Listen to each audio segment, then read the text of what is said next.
David, a gente tem algumas perguntas aqui tradicionais de encerramento. Acho que eu já compartilhei com o David, já compartilhei muitas vezes com a audiência. Um dos motivos iniciais do podcast era que eu queria dar um novo start na carreira, sabe, David? E eu queria entender como eu posso conversar com grandes profissionais pelo mundo, sem ter que, digamos, eu não tinha como pagar grandes mentorias, altos valores, e eu pensei, por que não fazer um podcast? Já são quase, acho que por volta de 130 convidados que eu tive a chance de aprender e aprender muito. E algumas perguntas se repetiram muito, David, aqui acho que elas viraram meio tradicionais por isso. A primeira delas, eu sempre pergunto, o que é um bom líder, David? O que para você é um bom líder, David? Olha, eu tive a oportunidade de trabalhar com alguns bons líderes. Você está me ouvindo bem, Renato? Ouço bem, ouço bem. Legal. Então, eu tive a oportunidade de trabalhar com alguns bons líderes, né? Eles são, infelizmente, baseado na minha experiência, são a exceção, né? No mundo de vários líderes por aí.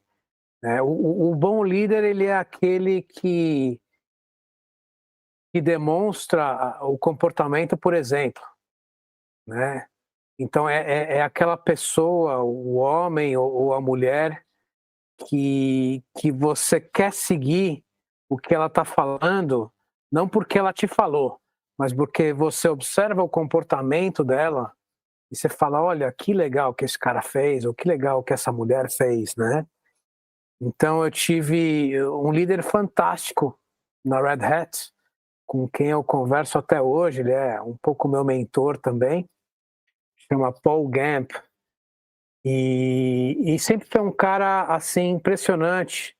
Ele tem habilidades técnicas fantásticas, habilidades interpessoais fantásticas, e ele é o cara que quando sai de uma empresa e vai para outra, uma boa parte da equipe voluntariamente quer ir junto. Legal. Né? Então ele é um cara que dá chance para todo mundo se expressar.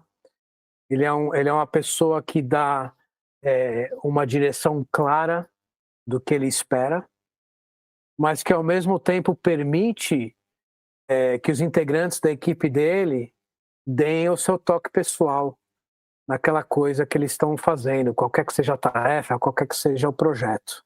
E que observa as potencialidades em cada um dos indivíduos e, na medida do possível, dá oportunidades para aquela pessoa florescer, né? Para aquela pessoa poder utilizar aquelas potencialidades e pegar o que seria, sei lá, um projeto mundano, uma coisa simples, e tornar aquilo uma coisa fantástica que ninguém esperava. Esse é o grande líder, na minha opinião. Tem uma curiosidade sobre isso, David. De forma geral, quando a gente. Acho que todo mundo, quando começa a ser líder e tem esse pensamento de ser um bom líder e quer liderar, por exemplo, acaba muitas vezes confundindo ali o exercer a mesma atividade. Como liderar, por exemplo, quando você não exerce a mesma atividade, sabe? Quando você é o gestor, tem que pensar na estratégia. Muitas vezes no começo, eu digo, no começo da minha carreira, eu queria muitas vezes fazer o que o meu liderado fazia, sabe? Como liderar, por exemplo, quando você não faz a mesma função? Deixa eu ver se eu entendi a sua pergunta, Renato. Então, você vinha fazendo uma função específica, Isso. aí você passou a liderar O dentro de um time. ambiente que você não conhecia? Não, você passa a liderar o time, por exemplo, uma equipe comercial, uma equipe comercial que é a minha área. Você passa a liderar, não sempre você vai exercer exatamente a mesma função, você não vai fazer a mesma prospecção que, por exemplo, a equipe, mas como liderar, por exemplo, sabe, quando você não exerce exatamente a mesma função. Acho que é uma Entendi, dificuldade grande de muitas pessoas que estão começando a liderar, sabe? com certeza. Olha, eu acho que você precisa entender, de novo, aí vem de novo a questão da curiosidade, a questão do aprendizado, né? Você precisa aprender um pouco sobre aquela função, né? Você não precisa ser um especialista, mas eu acho que todo líder, ele tem que ser generalista de alguma forma, né?